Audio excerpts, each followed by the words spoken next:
The roar of the massive V2K diesel engine shatters the eardrums. Blue-gray exhaust stings the nostrils, mingling with the stench of burnt rubber and raw, churned-up earth. The autumn of 1941 bears down with an icy frost. Heavy tracks churn the black sludge of the ruined road. Retreat. A graveyard of twisted metal stretches toward the horizon in every direction. The charred skeletons of burnt-out trucks choke the path. Turrets of light tanks, sheared off by explosions, rot in deep ditches.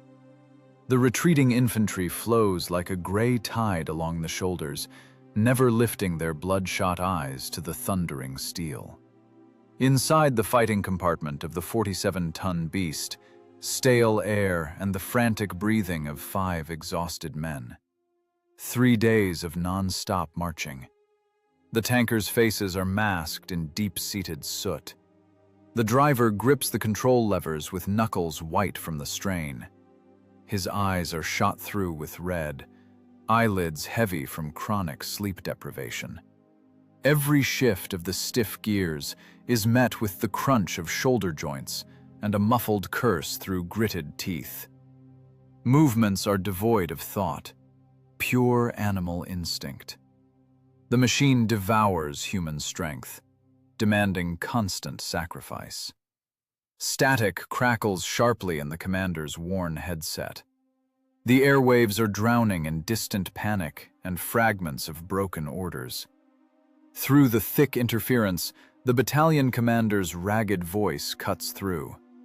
13, halt! The commander swallows the dry lump in his throat.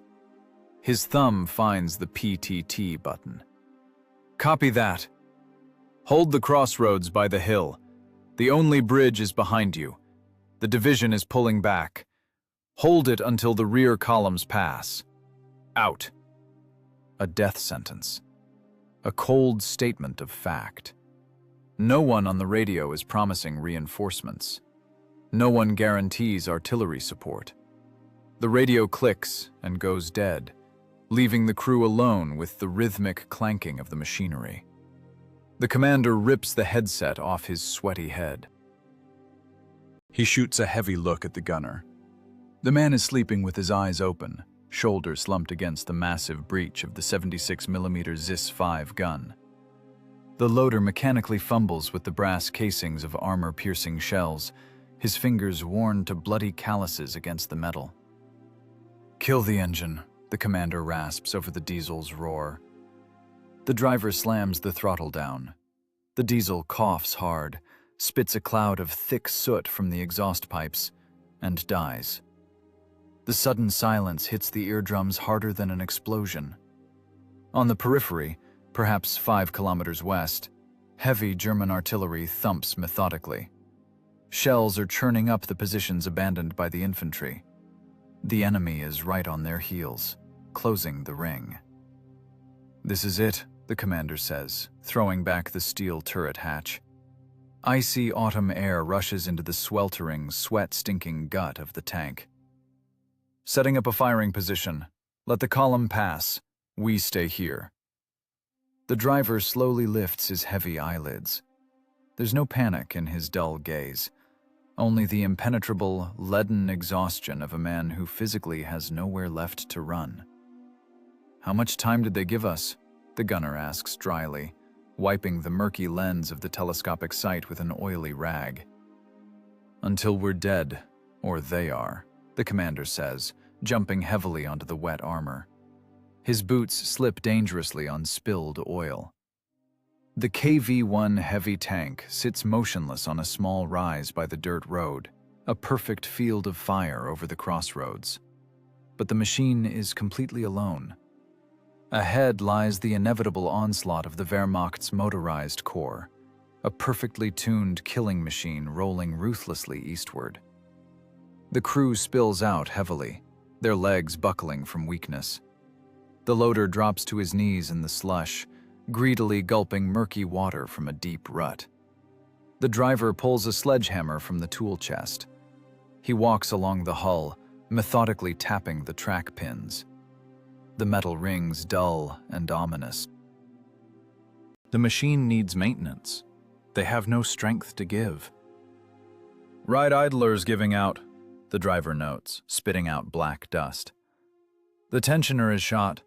We'll throw a track if we pull a hard turn. Fix it. You've got until dawn, the commander snaps without looking back. A thick silence hangs around the tank, broken only by the distant hum of enemy engines. German forward scouts are probing the empty flanks. Somewhere behind the tree line, a flare whistles upward, bathing the wrecks by the roadside in a deathly pale light. This abandoned equipment is a grim diagnosis. The supply chain has collapsed. No fuel, no spare shells. Their KV-1 is a technical anomaly on this sector of the front, a fully functional machine with a full combat load. A glitch in the cold mathematics of this autumn's defeats. The commander inspects the massive frontal armor plate of his machine. 75 millimeters of rolled homogeneous steel, the pride of Soviet heavy tank design. For the standard German 37 millimeter anti-tank guns, it's an impenetrable wall. Shells just bounce off. But the lieutenant had read the intel reports. The Germans had brought up 88 millimeter anti-aircraft guns for direct fire. Those flak guns punch through the KV's vaunted armor like paper from a kilometer away. A direct hit from an AP slug would instantly turn the crew inside that cramped box into a bloody pulp mixed with white-hot steel shrapnel. The commander's gaze sweeps the terrain. It catches on the mangled wreck of a T-26 in a deep ditch. Next to it sits an abandoned repair tractor. A portable welder is in the back. The generator looks intact.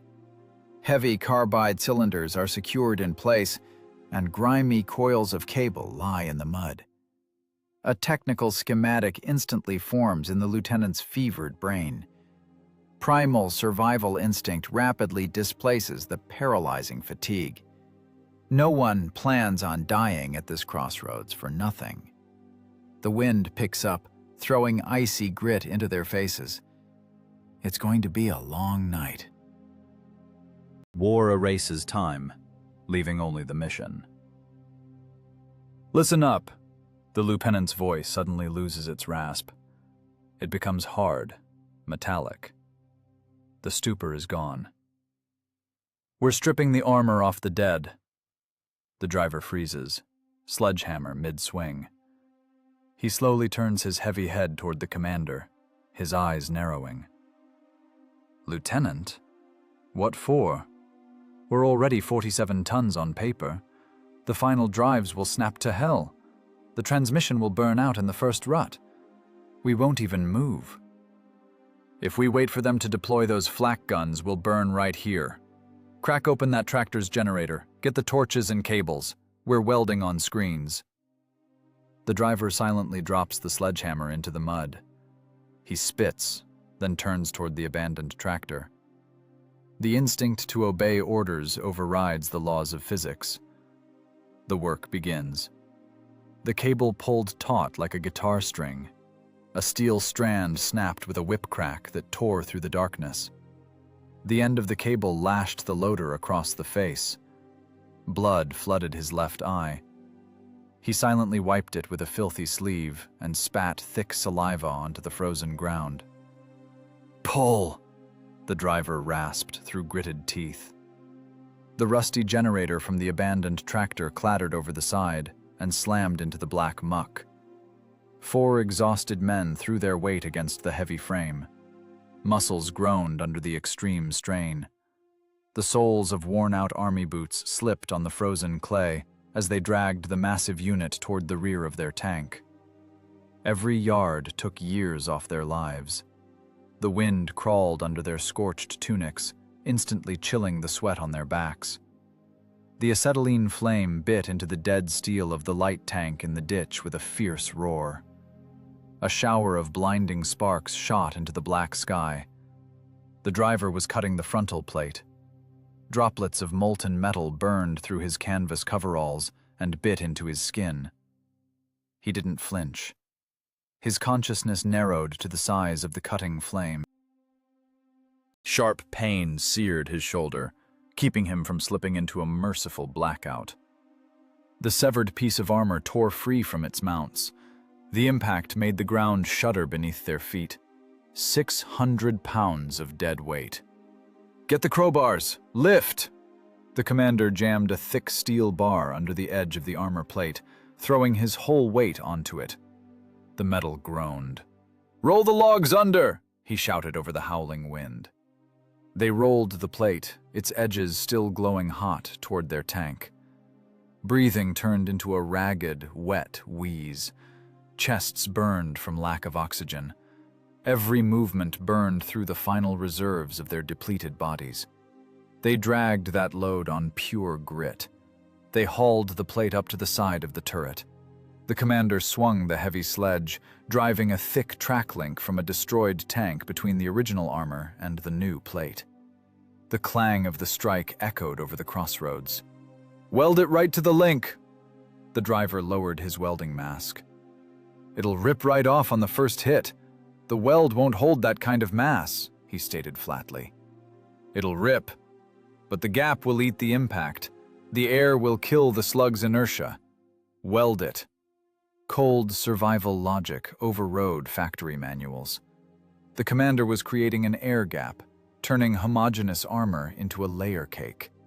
The kinetic energy of an AP shell was supposed to get bogged down in that void, shatter against the first plate, and lose its piercing power.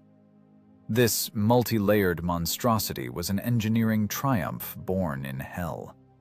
The electric arc flared. The crackle of the welder drowned out the distant cannonade. The driver ran the bead. The mask was cracked at the bridge. The acrid smoke of melting electrodes stung his bloodshot eyes. Blinding light burned his retinas. His hands shook from the strain. The weld was crude but solid, fusing the foreign metal to the turret. Suddenly, the generator sputtered. The diesel coughed black smoke and died. The arc went out. Pitch darkness instantly choked the air. A deafening silence hit their ears. "Out of fuel," the loader exhaled, sliding down the track into the mud. At that moment, the western sky lit up. A German flare whistled into the air. Pale, deathly light flooded the crossroads. The enemy was probing the approaches. "Get down!" the lieutenant ordered.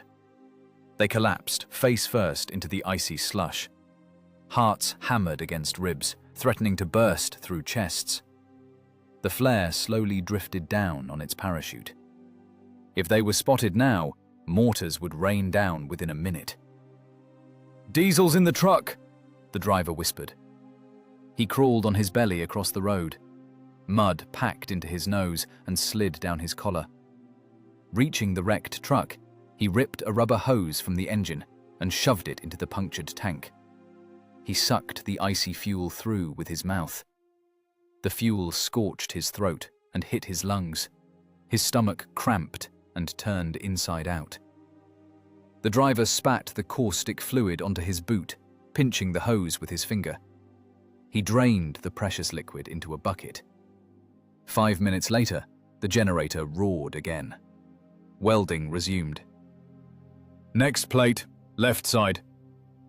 They were dragging another piece of iron up the sloped armor. The loader stumbled. His boot slipped on the wet metal. 600 pounds of steel tilted sharply. The plate slid down. "Hold it!" The driver's fingers were caught between the hull and the falling screen. The crunch of joints. Wild, blinding pain shot through his forearm. He yanked his hand back at the last second. The skin on his index finger was ripped to the bone. Hot blood dripped onto the icy armor. The driver growled, tucking his hand into his armpit. "Wrap it in a rag," the commander snapped, not letting go of the crowbar holding the tilting plate. "Keep welding. We're running out of time." The driver wrapped the bloody mess in a filthy rag. He grabbed the welding lead with his left, uninjured hand. The electrode flared again. Sparks flew into his face. Morning bled across the horizon like gray rot. The temperature dropped below freezing.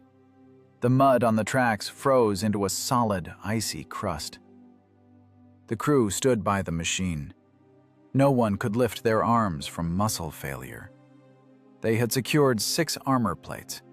The tank was covered in ugly, crude growths marked by gas-cutting scars, a mangled hunk of metal. The welds were cooling, letting out sharp clicks in the freezing air.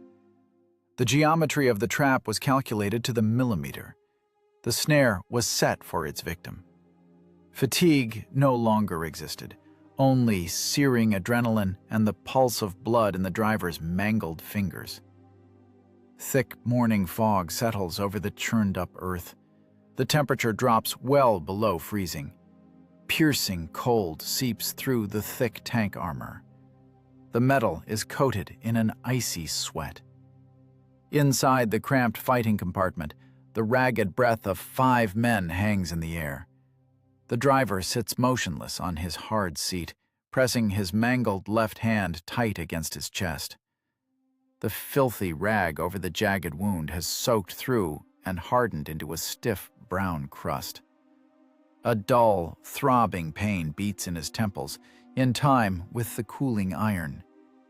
Silence presses on his inflamed eardrums, heavier than an artillery barrage.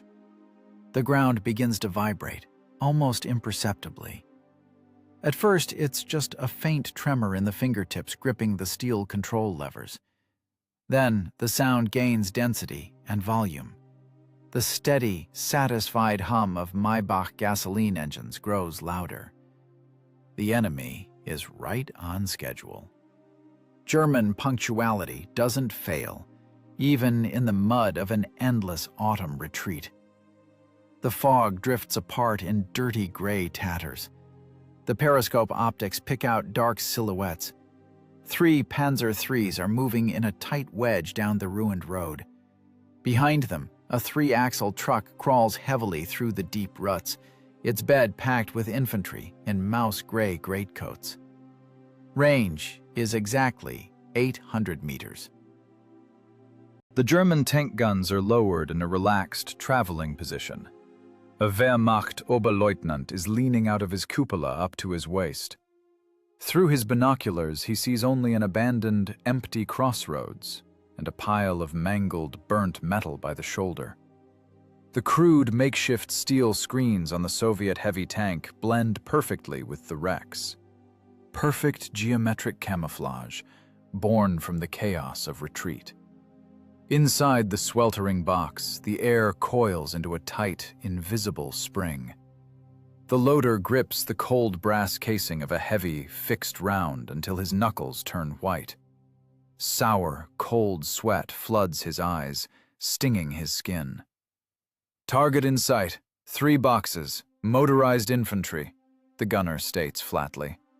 He presses his right eye hard against the cold rubber eyepiece of the telescopic sight.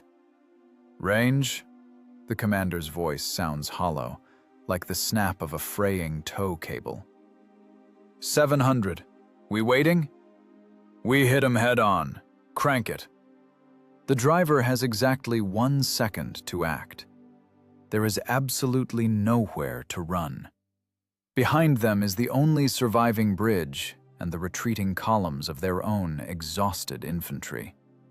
The retreat will turn into a slaughterhouse instantly if this steel barrier falls.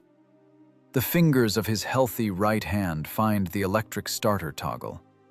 His mangled left hand slides onto the cold metal of the main clutch lever. Fresh, hot blood smears the steel. Sharp pain needles through his wasted body all the way to his spine. The driver grinds his teeth until the enamel creaks. A jolt. The massive V2K diesel instantly explodes into a deafening, furious roar. 12 cylinders greedily choke on fuel. Wide exhaust ports violently spit a thick, impenetrable cloud of blue-gray smoke into the frozen morning. The earth shudders from the monstrous vibration of the machine coming to life. With one lurch, the 47-ton beast sheds its disguise of dead metal. The multi-ton shell lunges forward. Wide steel tracks clatter as they grind the frozen soil. The KV-1 snaps through the frozen brush of its cover with a dry crackle. The massive bulk crushes the abandoned carriage of a Soviet anti-tank gun into a flat pancake. The lone tank rolls aggressively right into the open center of the crossroads. A head-on collision is now an inevitable fact. The way back has been cut off by the commander's own decisions. The German column flinches in shock. The Oberleutnant jerks and drops his binoculars into the hatch. The distance closes rapidly. 500 meters. 400. The Soviet tank's massive turret traverses smoothly, the drive motor whining under the strain. The gunner catches the gray shape of the lead German tank in his crosshairs. The enemy's short barrel begins to swing toward them in frantic, jerky movements. The Germans never expected to encounter a fully combat-ready steel monster deep in the rear of a retreating army. With a metallic clang, the loader rams a heavy AP shell into the breach. The heavy wedge slams shut with a loud snap, missing the soldier's fingers by a millimeter. "Up!" the loader screams, tearing his vocal cords. The cry is instantly drowned out by the roar of the diesel running at redline. The driver jinks the heavy machine from side to side. The erratic rhythm breaks the enemy gunner's point of aim. The engine's roar completely drowns out any human thought. Inside the sealed fighting compartment, only raw reflex remains. "Lead tank, short halt!" the lieutenant commands sharply. The tank's heavy nose dips sharply. The driver slams the brakes with everything he has left.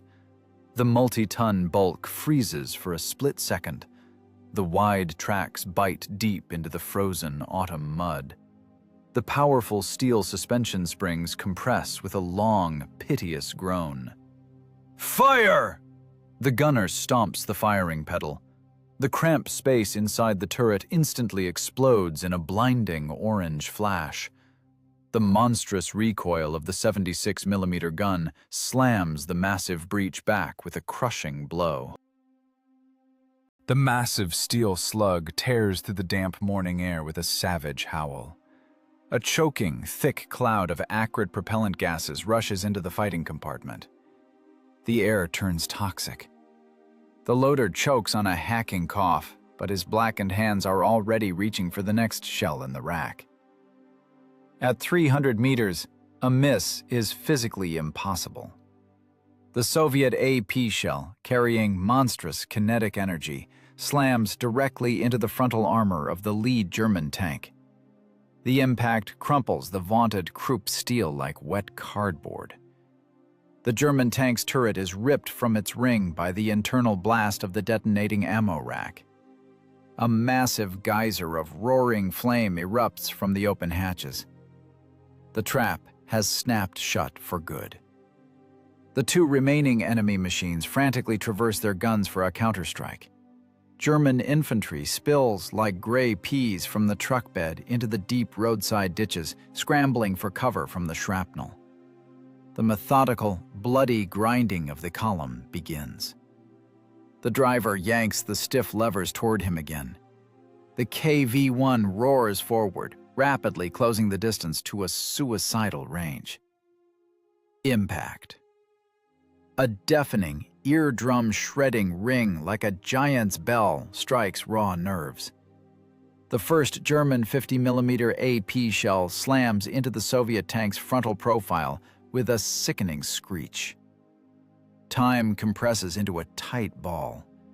The enemy slug smashes through the first layer of makeshift armor.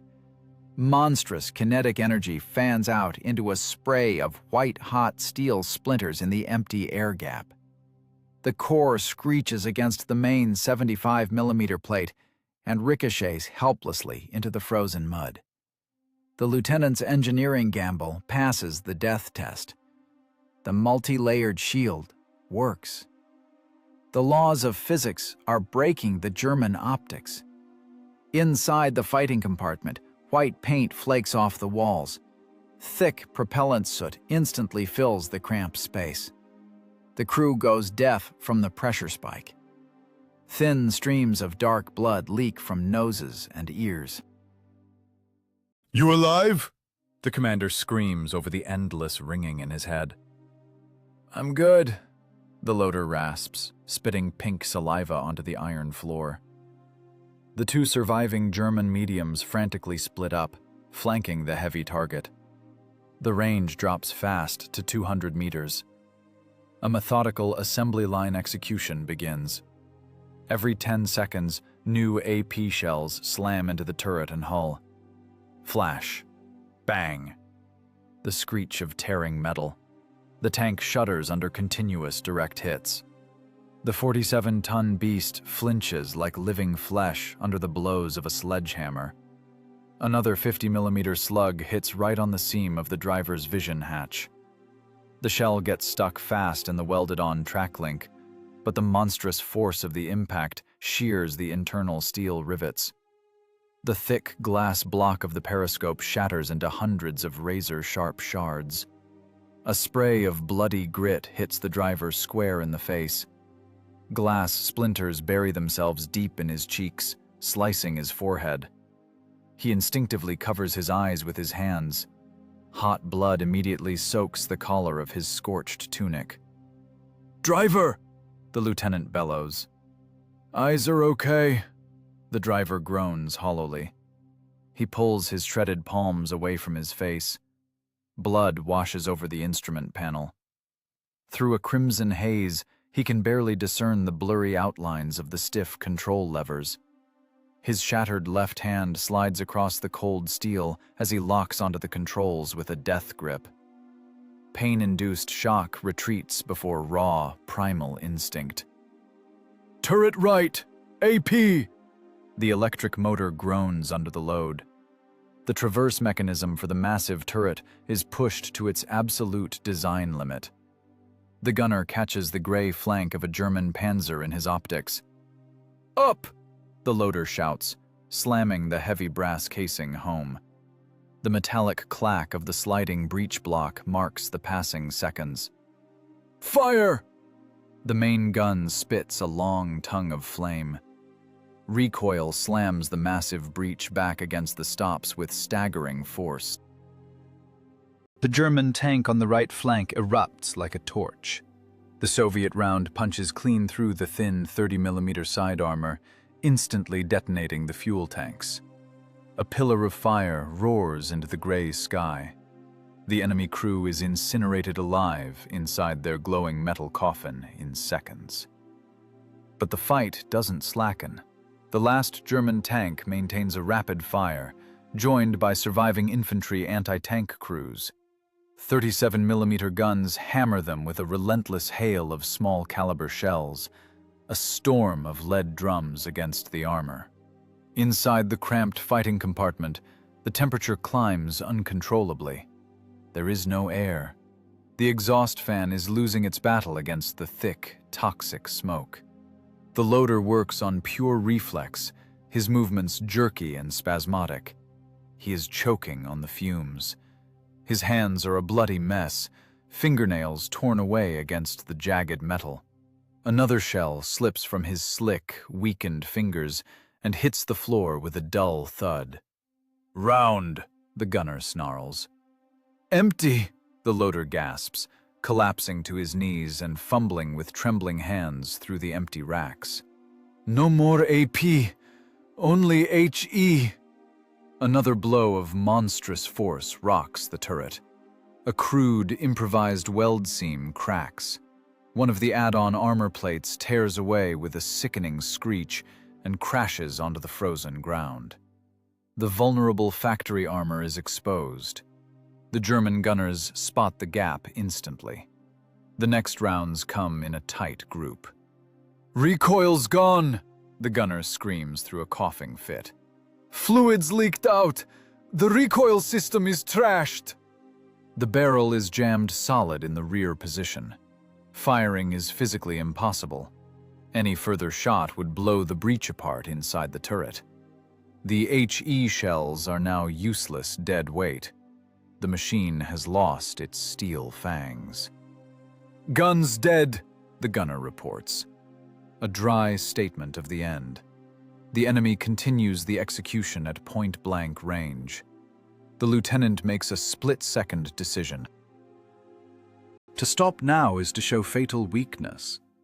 The Germans will close in and plant magnetic mines. "Traverse the turret," the commander orders.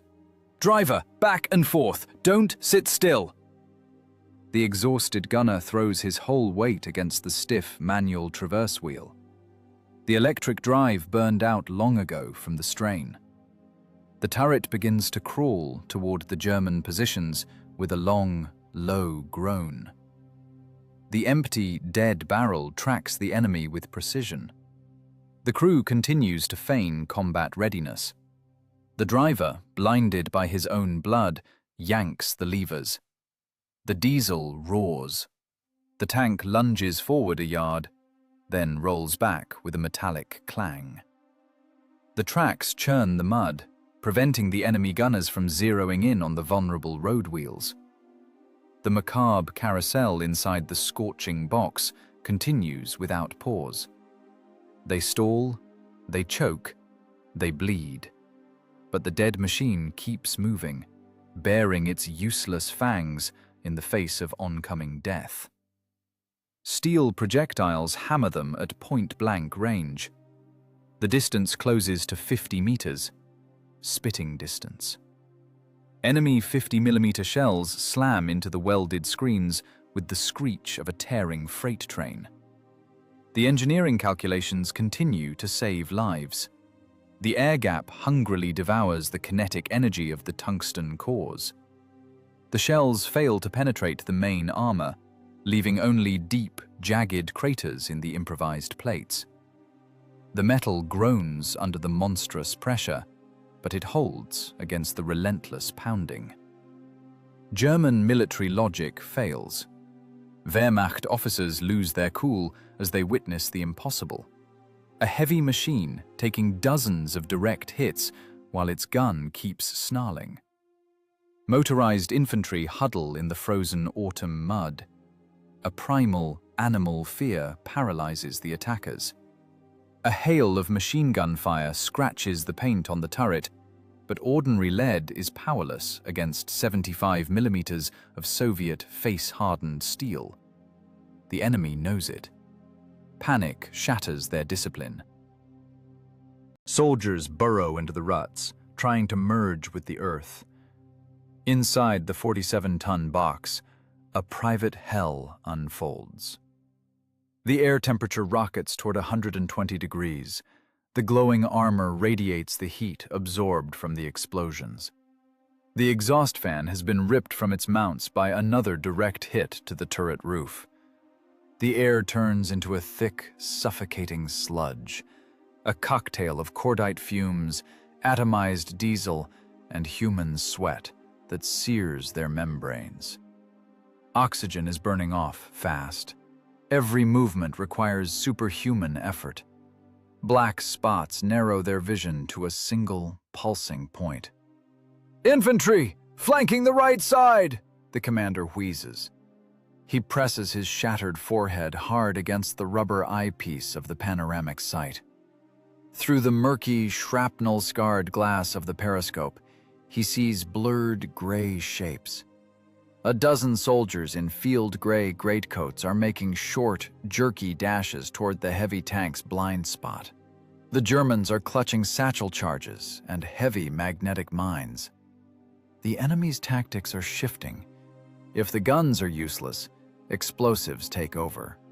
They want to get close, toss a charge onto the vulnerable engine deck, or blow a track. "Machine gun! Drum!" the lieutenant roars, tearing his shredded vocal cords. The loader drops to his knees on the floor, which is carpeted in spent casings. In the pitch black, he fumbles for the heavy metal drum of the coaxial DT machine gun. His hands are shaking, his fingers slipping on thick sweat and someone else's blood. The metal sears his raw skin. He heaves the 6-kilogram drum and slams it into the receiver until it seats with a hard, metallic clack. The commander throws his full weight against the machine gun's breech, his thumb mashing down on the stiff trigger. The fighting compartment shudders with a sharp, angry vibration. The barrel spits a solid stream of lead. A line of tracers stitches through the gray morning mist. A lethal squall descends on the charging infantry. Tracers rip into the frozen earth with a wet thud, shredding wool coats and shattering bone. 2 Germans drop dead, torn apart by the burst. The rest dive for cover in a panic, crawling behind the husks of burnt-out vehicles. The attack stalls in a bloodbath, but the enemy bites back. A return hail of submachine gun fire lashes the armor. Hundreds of lead stingers drum methodically against the turret. The sound merges into a continuous, maddening steel shriek that crawls inside the skull, scraping away the last remnants of sanity. "Pinned 'em down, the bastards," the commander gasps. He lets go of the trigger. The machine gun barrel is glowing cherry red, the heat singeing his eyebrows. There is no silence. Outside, 37mm shells continue to burst as the enemy anti-tank guns fire for suppression. Inside the tank, the hollow ring of shell shock lingers. The driver sits motionless, his mangled left hand clamped onto the main clutch lever. Blood from ruptured eardrums trickles down his filthy neck. He hears nothing. He only feels the constant vibration of dying metal. "Oil temp!" the gunner yells, pointing at the dash. "The engine's boiling over!" The needle is buried in the red. The cooling system can't handle the constant high RPMs. If the diesel seizes, they are a stationary steel tomb. "Keep the revs up! Don't let it stall!" the lieutenant commands. "If we drop the throttle, she won't restart!" Breathing becomes physically painful. The loader rips a filthy rag from his neck and presses it to his mouth. The cloth is instantly soaked with blood from his split lips. His chest heaves as his body desperately hunts for oxygen in the gas chamber. Suffocation rises in his throat like a sticky lump. Every new shell impact against the armor resonates as sharp physical pain in the spinal cord. The vibration shudders through their bodies, jarring joints and cracking teeth. Spent casings clatter onto the metal floor, ankle-deep now. The loader slips on the hot brass and falls face first against the dead gun's breech, cutting his eyebrow open, but he doesn't make a sound. He just grits his teeth and crawls back toward the ammo drums. Outside, the Germans are tightening the noose. A new group of infantry is crawling through a deep rut on the left flank, carrying a backpack flamethrower. One lucky hit from that jet of fire into the air intake, and the crew burns alive in seconds. The main gun is dead. The coaxial machine gun can't reach the left flank because of its limited traverse. The situation is critical. "Left! Spin the tank! Crush 'em!" the commander screams, slamming his hand onto the deafened driver's shoulder. The driver feels the blow. Reflexes fire faster than thought. He yanks the left lever all the way back while flooring the gas. The massive diesel roars, belching thick black soot. The left track locks while the right churns the mud with fury. The multi-ton steel beast pivots violently. The improvised armor screens smash through the remains of a brick wall from a ruined house by the roadside. The tank makes a short, brutal lunge forward. The flamethrower operator doesn't have time to ditch his heavy tank. The wide steel track mashes the human body deep into the frozen earth. The crunch of breaking bones is completely drowned out by the deafening roar of the engine. Then, with a dry pop, the fuel tank bursts. A bright orange flash licks the armored side, but does no damage to the steel. The machine rolls back with a clang. The crew is running on nothing but primal rage. Muscles cramp, vision fades. They've forgotten their names, forgotten their past lives. All that's left is the narrow slit of the periscope, the nauseating smell of cordite, and a burning hatred for the gray mass trying to kill them. The conveyor belt of death keeps moving, and the men inside this steel box have become its essential gears. The thunder cracks their skulls. 51, 52, 53. The commander keeps this iron tally by the brutal vibration of the metal, felt directly in his compressed lungs. 53 direct hits from German AP rounds, a number that defies the laws of physics. Not a single penetration. But the machine is hideously crippled, slowly dying under a crossfire storm. The makeshift armor, welded on in the dead of night by exhausted men, is finally starting to give. Monstrous metal fatigue is taking its toll. A sharp, tearing sound cuts through the endless cannonade. The welds can't take the pressure anymore. They snap, one by one, with the dry crack of fraying ship cables. A massive steel plate, weighing 600 pounds on the right flank, slowly peels away from the main armor. The gap widens with every passing second, exposing the machine's vulnerable guts. Death immediately rushes toward the open wound. Another shot from a German 50mm anti-tank gun. Krupp steel strikes true, right into the gap. The shell screeches through the air pocket and slams into the 75mm factory armor, burying itself deep, but failing to detonate. The live round is wedged in the hull like a giant steel tick. Inside the fighting compartment, the loader stares, mesmerized, at the rapidly growing bulge. The inner wall of the turret instantly glows cherry red. The metal breathes heat. Death is frozen inches from the ammo rack. If the German base fuse triggers from the next hard jolt, the heavy tank will instantly become a mass grave. The flames will consume the crew long before the human brain can even register the pain. The loader jerks his eyes away from the glowing spot. He slams a fresh drum into the DT machine gun's receiver, his fingers leaving bloody, sticky prints on the blued steel. Animal fear is gone. Higher brain function has shut down. There is only a primal, mechanical need to keep firing. The enemy abruptly changes tactics. Experienced German gunners quickly realize the absolute futility of firing at the thick-skinned turret. In unison, they lower the barrels of their flak and anti-tank guns. A methodical, cold-blooded execution of the running gear begins. The frozen earth around the heavy road wheels boils with continuous explosions. Red-hot shrapnel ruthlessly shreds the track links. A new, dull impact rocks the hull. It sounds nothing like the ring of a ricochet off thick armor. It is the terrifying, crunching sound of the foundation breaking. The heavy left track snaps. The clang of a massive steel pin shattering echoes in the driver's spine as a dull, shooting pain. It feels physically like a compound fracture of his own shin. The wide steel belt slides off the drive sprocket with a long metallic rattle.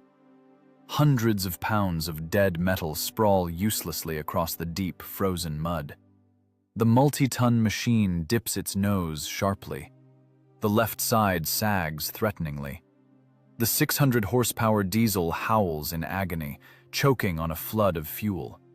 The right track continues to churn the loose earth in blind fury, spinning the crippled tank in place. The driver, completely blinded by sweat and blood, instinctively yanks the stiff clutch levers. He tries to correct the course, but it's absolutely useless. The mechanical connection to the earth is severed forever. "Left track's dead! We're tracked!" The driver wheezes, spitting a dark glob of clotted blood onto the smashed instrument panel. The 47-ton giant grinds to a halt, right in the middle of the kill zone at the crossroads. The tank instantly becomes a stationary pillbox, a bunker, a perfect static target for the German guns. The dynamics of maneuver warfare are over. All that remains is the raw statics of an execution. The Germans immediately stop their dashes. Methodically, without haste, they set up their guns for direct fire, anticipating the easy destruction of the paralyzed steel beast. The crews wheel the heavy guns closer and closer.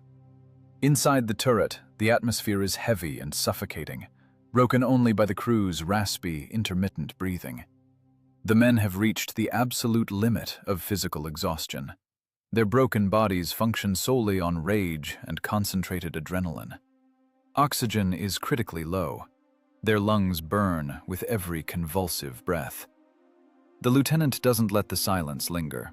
Any pause now means certain death. "Turret 3 o'clock! Infantry behind the trucks!" The commander's voice is cold and dry, like the click of a bolt. Not a hint of panic, just a hard survival algorithm. The gunner uses his last bit of strength to slam his palm against the massive switch. A miraculously intact backup circuit closes. The turret drive motor sputters to life with a strained, low hum. The sound of the mechanism working breathes new life into their exhausted bodies. The massive steel turret begins to rotate slowly, inevitably. The teeth of the turret ring grind with a horrific screech, pulverizing fragments of their own armor that had fallen inside. The tank is completely immobilized, but it's alive. The dead gun barrel continues to track targets relentlessly, striking animal terror into the enemy by its mere presence. The heavy turret turns with confidence. The red-hot coaxial machine gun is ready to spit out another lethal dose of lead. The battle enters a phase of absolute mutual exhaustion. The mangled metal has taken everything the German artillery could throw at it. Now, it's human endurance's turn. The iron tally grows with new, deep gouges, but still, there are no penetrations. The lone roadblock continues to hold the line. The heavy drum of the DT machine gun gives a dry, metallic click. The firing pin strikes an empty chamber. The loader frantically fumbles with his smashed, bloody hands across the metal ammo racks. His fingers, nails torn away, find only the cold emptiness of the slots and gritty copper dust. The last spent casing rolls with a dull ring into the foul-smelling pile of brass on the floor. The ammo is gone. All of it.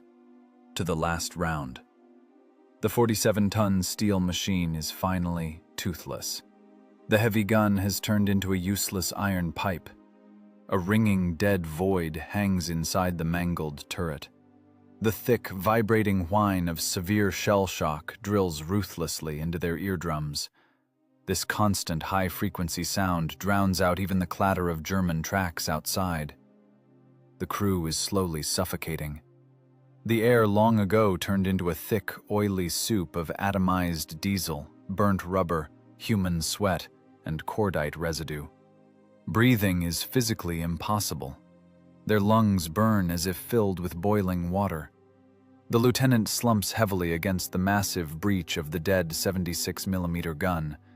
Blood from a deep gash on his forehead floods his left eye, runs in a thick, sticky mass down his unshaven chin, and falls in heavy drops onto the scorched collar of his tunic. His heart beats in ragged, painful jolts. Every thud resonates with a sharp pain in his chest, as if ready to crack his ribs. The driver below shows no signs of life. He's just slumped over the stiff levers, bleeding out from multiple shrapnel wounds to his face and neck. Outside, metal screeches against the glowing armor. The enemy infantry has grown bold. The Germans know perfectly well that the Soviet heavy tank has stalled and gone silent for good. Wehrmacht soldiers, overcoming their primal fear, are scrambling onto the wide engine deck. Jackboots thud hollowly against the steel radiator grills. Through the thick armor, the clipped sounds of a foreign tongue are clearly audible. The enemy is hastily prepping heavy magnetic-shaped charge mines and satchel charges to blow the vulnerable turret hatches. Only seconds remain before a shaped charge blast incinerates the machine's interior. Seconds separate the crew from certain death in a sealed, red-hot oven. The lieutenant slowly lifts his heavy head. His vision is blurred, he can't focus, but the decision is made at the level of spinal instinct. The pure reflex of a cornered animal kicks in. His right hand reaches automatically for the canvas pouch on his belt. Cramped fingers lock onto the ribbed cast-iron jacket of an F1 defensive hand grenade. 21 ounces of concentrated death. Its casualty radius is 200 meters. This isn't a weapon of victory. It's the final surgical tool for the total annihilation of himself and the advancing enemy. "Hatch," the commander rasps. His vocal cords are shredded. Only a dry, bloody cough and flecks of pink foam escape his mouth. The gunner understands the order without a word. He throws the full weight of his exhausted body against the massive turret hatch latch. The thick layer of improvised armor has made the lid monstrously heavy. The metal gives way with a long, nerve-shredding screech. The heavy steel plate swings back with a clang, slamming against the turret roof. Bitingly cold autumn air rushes into the gas-filled tank. The sudden temperature drop hits his tortured lungs like a convulsive spasm. The commander stands. His legs are leaden, his calves trembling from total muscle failure. He makes a sudden lunge, pulling himself up by his arms alone, gripping the edges of the scorching hatch. The skin on his palms hisses and blisters from the heat, but he feels no pain. The blood-soaked tanker hauls himself halfway out of the turret. Around him lies the gray morning mist, earth scarred by deep craters, and dozens of enemy soldiers swarming the crippled Soviet machine. The Germans freeze instantly. They look up and see a mangled human being before them. Out of the thick clouds of blue cordite smoke rises the figure of a tanker with a face turned absolute black. His skin is coated in a thick crust of soot, engine oil, and dried black blood. His uniform has been reduced to scorched, blood-drenched rags. The lieutenant slowly raises his right hand, high above his head. A heavy, ribbed grenade is clutched tight in his blood-stained fist. His left hand rests on the steel ring of the safety pin. A frantic, hammering pulse thuds in his temples. Frosty air hisses from his punctured lungs. "Come and get it!" the lieutenant roars. It is no longer a human voice. It is a raspy, agonizing shriek, a threat tearing through the silence of the frozen morning. His left hand jerks the pin. The thin metal ring remains on his finger with a faint clink. The stiff safety spoon is squeezed into his palm until his knuckles crack. If his grip slips by even a millimeter, in exactly 3 seconds, the thick cast iron body will shatter into 300 sharp, lethal fragments, scouring the enemy infantry from the hull and instantly detonating the remaining fuel vapors in the internal tanks. Everyone knows it. Nerves are stretched to the breaking point. This is a desperate bluff on the razor's edge of suicide. Man and mangled machine have fused into a single monolith. The lieutenant stands motionless in the open hatch, buffeted by a piercing, icy wind, ready to take into oblivion anyone who takes a single step forward. Time stops completely.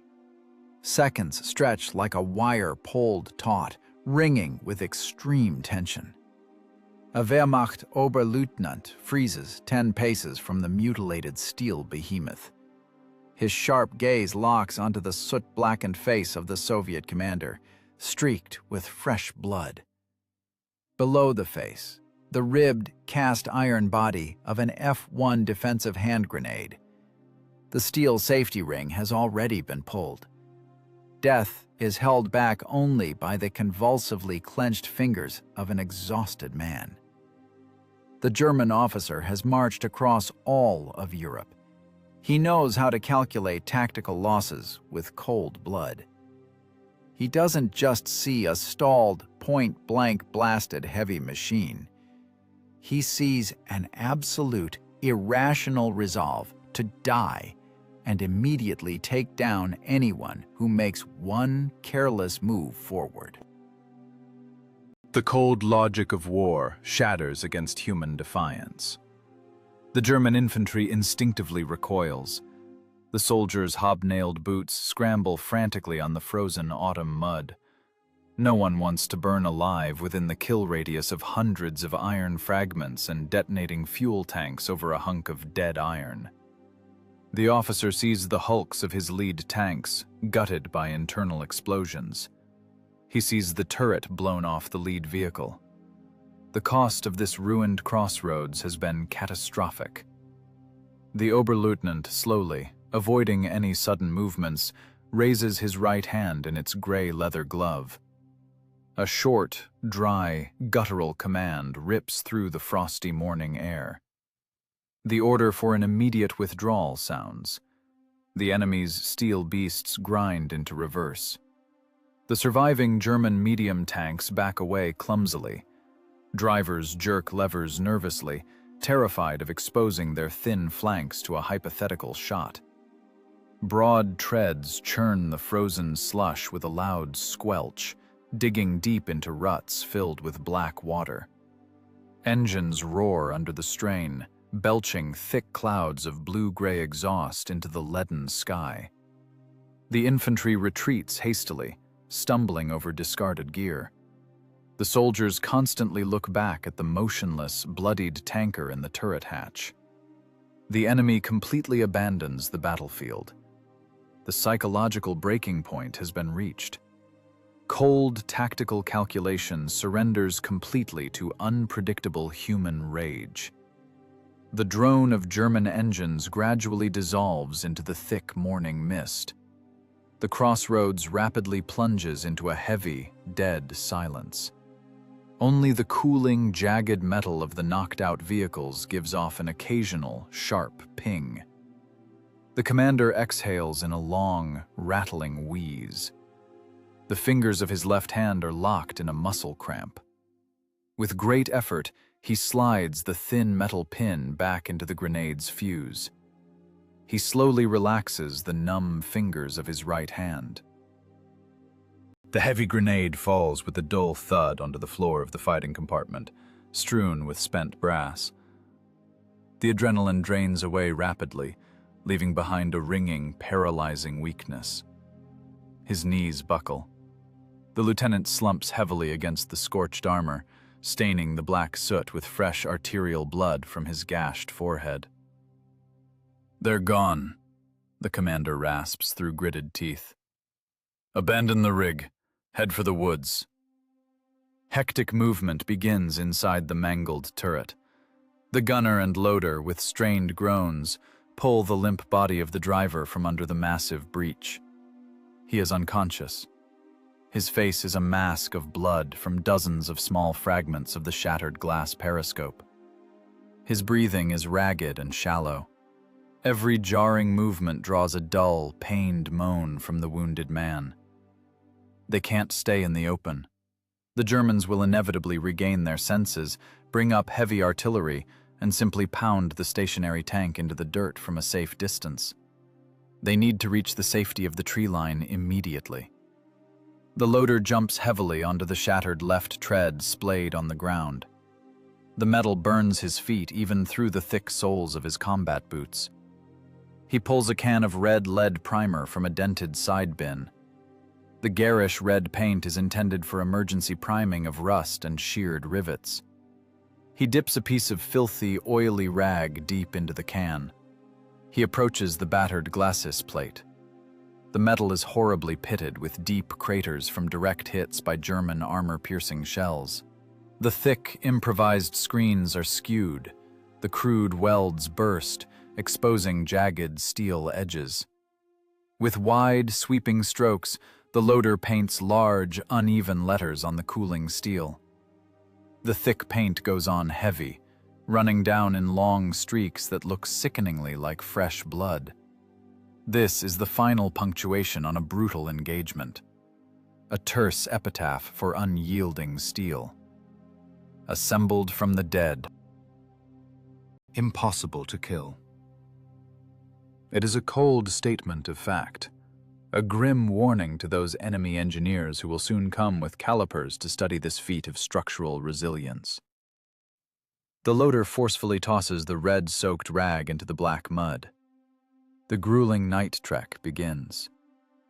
4 utterly exhausted men leave the shelter of reliable armor and step out into the open, frozen steppe.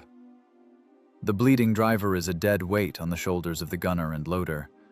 The commander walks 10 paces ahead, his knuckles white as he grips the sole remaining TT pistol with a spare magazine. The enemy rear is a hive of activity. The engines of German trucks drone continuously on parallel dirt roads. The western sky flickers with the pale light of flares. The ground beneath their feet turns into an impassable, frozen quagmire. Every step is taken with superhuman effort, draining the last remnants of their life force. The frozen autumn mud greedily sucks in their boots, threatening to rip the footwear off their numb feet. Freezing water seeps through the cracked leather, burning their souls with unbearable cold. Primal paranoia grips their throats. The snap of every dry branch underfoot, every sharp rustle of the wind in the bare limbs makes the crew freeze and drop face down into the wet, icy grass. They move in short, jerky dashes from one deep crater to another. Their breathing breaks into a raspy, strained whistle. Muscles burn with the fire of lactic acid. Sharp physical pain recedes before the paralyzing fear of discovery. The autumn night seems endless. They trudge knee-deep in icy slush, navigating solely by the distant rumble of heavy artillery fire somewhere to the east. The harsh glare of a 100-watt incandescent bulb stabs at their inflamed pupils. Their eyes water. Sharp pain shoots through their eyeballs to the back of their heads. The air in the cramped underground bunker is thick with the sour stench of cheap tobacco, damp pine bark, and unwashed bodies. After the icy hell of the open steppe, this stifling heat feels suffocating. Crossing the front line happened without a single shot. Their own infantry patrols met the shadows emerging from the darkness with the clatter of rifle bolts and a short, profanity-laced shout. Their weapons were immediately seized. The mutilated, bleeding men were taken deep underground under guard. The system has no room for trust. Escaping an encirclement without one's tank is automatically deemed desertion. The commander sits heavily on a rickety wooden stool. His arms hang limply between his knees. Opposite him, behind a crudely built table, sits an investigator, motionless. He wears a clean, pressed tunic with blue NKVD tabs, without a speck of dust. His face is clean-shaven. This perfect order looks like a direct mockery of the bloody wreckage the tankers have become. In the corner of the bunker, directly on the packed dirt floor, the driver wheezes heavily. The medics are kept at bay. The interrogation has absolute priority over the preservation of human life. The investigator slowly unscrews the plastic cap of a small vial of smelling salts. The sharp, stinging smell of ammonia instantly fills the cramped space. The investigator silently slides the vial across the table. The commander takes a short breath. The ammonia shock clears his concussed mind. A spasm grips his throat.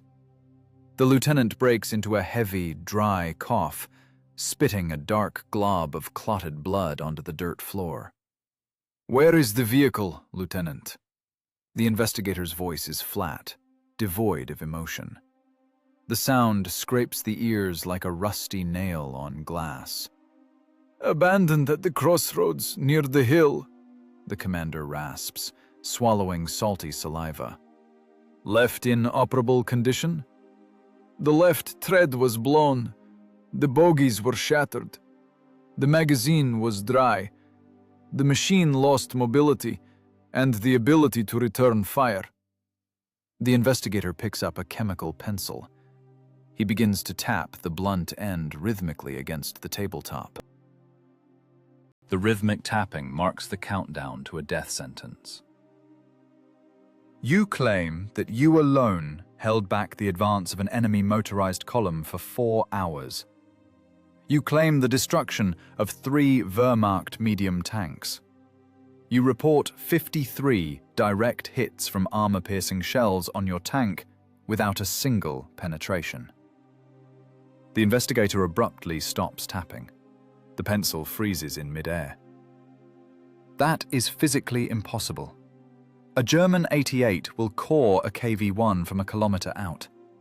53 hits would have turned you to ash. You are lying, Lieutenant.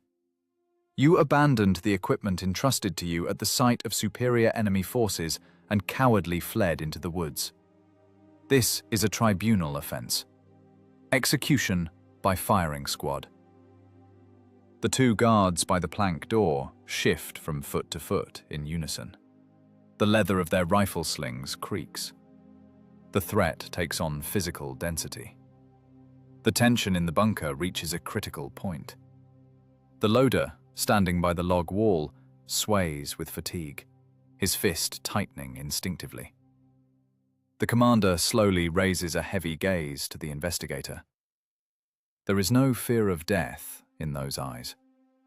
A man who stood with an open grenade in the hatch of a scorched machine is no longer capable of fearing bureaucratic threats. The lieutenant slowly reaches his right hand inside his torn tunic. The guards instantly snap their rifles up. The dry click of hammers being cocked echoes in the room. The commander pays them no mind. His bloodied fingers extract a grease-stained, battered logbook in a thick cardboard cover from an inner pocket. A wide swing. A sharp strike. The notebook hits the rough boards of the table with a heavy, wet thud right in front of the investigator's face. "Read it," the commander rasps. The investigator grimaces with distaste, but nudges the thick cover with a finger. Inside, there are no diary entries or letters home. The pages are densely packed with dry columns of figures and pencil sketches. It is the logbook. Look at the second page. Weight distribution. Spaced plating. The investigator lowers his eyes to the paper.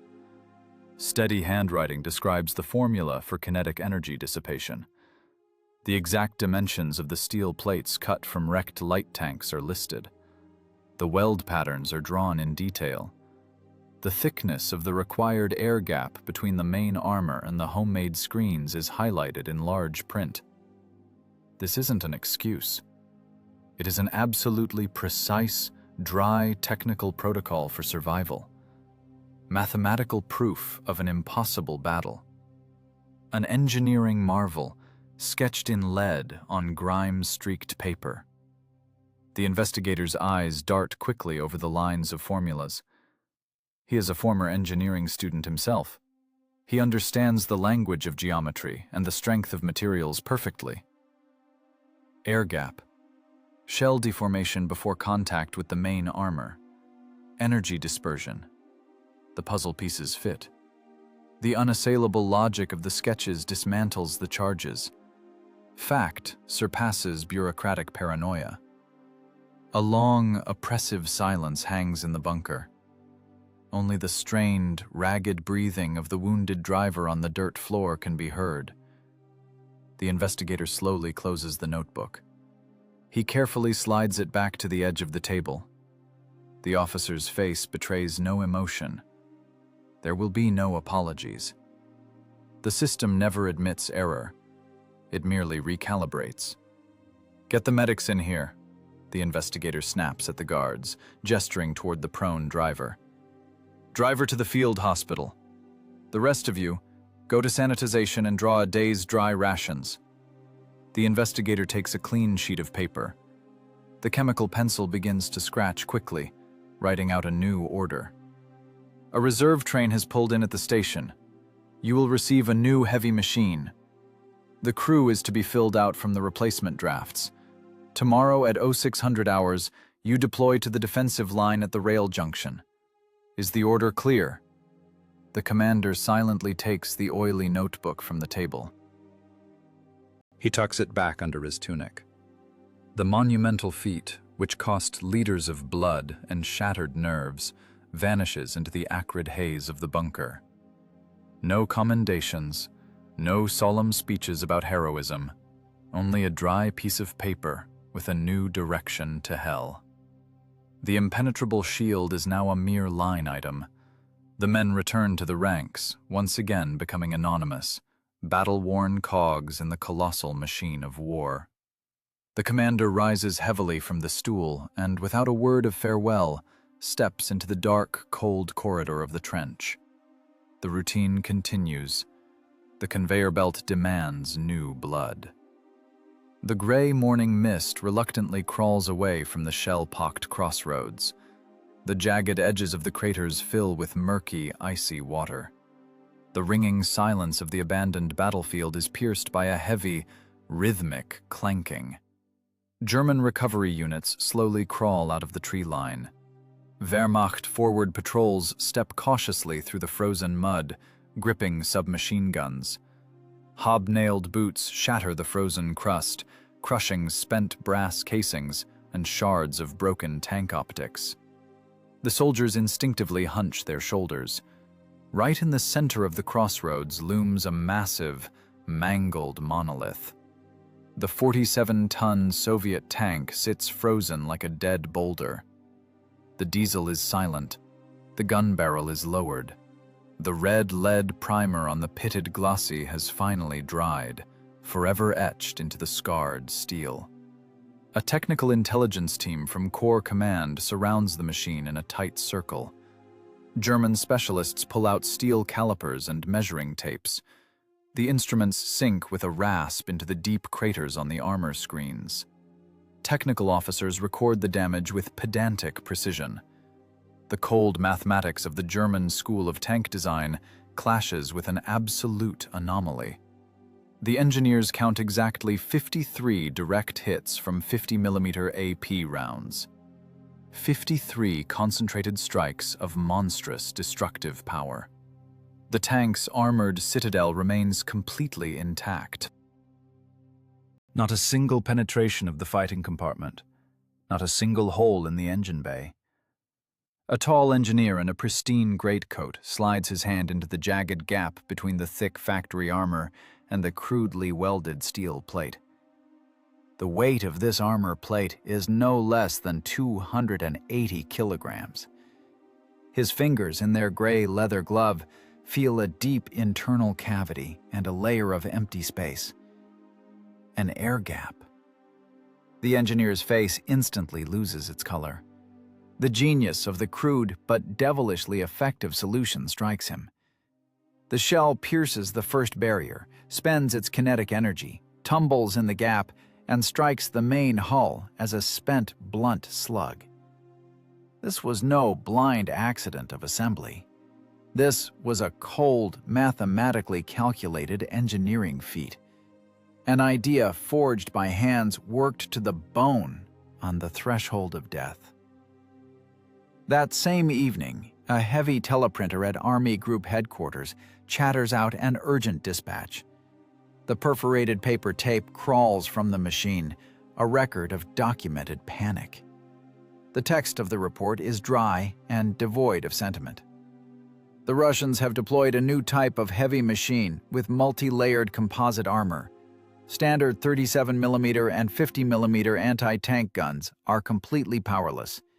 Immediate deployment of anti-aircraft guns for direct fire is required in all breakthrough sectors.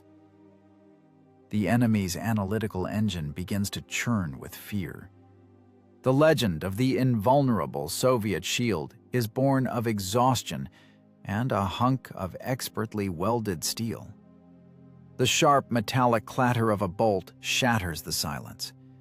The shift of an era echoes in the sound of a heavy shelf being moved. The 2000s. The basement of the Central Defense Ministry archives. Endless rows of gray metal shelves are lost in the gloom. The air is bone dry, saturated with the acrid, dusty smell of stale paper and decay. The Great War has long since faded into dry, multi-volume statistics, cast in bronze and buried under meters of concrete. A solitary researcher sits at a rickety wooden table under a humming fluorescent lamp. On the rough surface lies a frayed cardboard file with a faded inventory number. Inside are the documents of a tank brigade from the autumn of 1941. The researcher slowly, avoiding sudden movements, opens the thick cover. The scent of frozen time fills his lungs. Among the yellowed, typewritten retreat orders, carbon copies of casualty reports, and terse execution orders, lies an alien object. A battered, misshapen notebook in a thick cardboard cover. It is saturated with deeply embedded grease.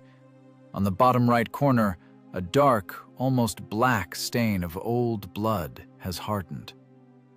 The very same logbook of the commander, thrown onto the investigator's table in a damp underground bunker. The artifact that spared 5 men from a firing squad, only to be swallowed by the system for decades. Fingers carefully turn the brittle, yellowed pages. The lead has nearly faded, but the hard contours of the drawings stand out with extreme clarity. Formulas for the mass distribution of the additional steel screens, angles of inclination, weld patterns, the distance of the air gap between the rolled sheets of homogeneous armor, precisely measured in millimeters. These are not the haphazard sketches of a cornered tanker. This is the foundational principle of layered composite armor, anticipating global engineering by several decades. An idea forged in a rain of white-hot shrapnel. A survival mechanism created by men whose will proved significantly stronger than any German steel. The researcher's eyes fix on a brief marginal note. The dry columns of figures are interrupted by a dirty, smeared thumbprint. The blood of a man swallowed by the meat grinder of the Eastern Front. The system erased their names. The bodies of the anonymous tankers have long since merged with the frozen earth. The humming fluorescent light floods the archival table.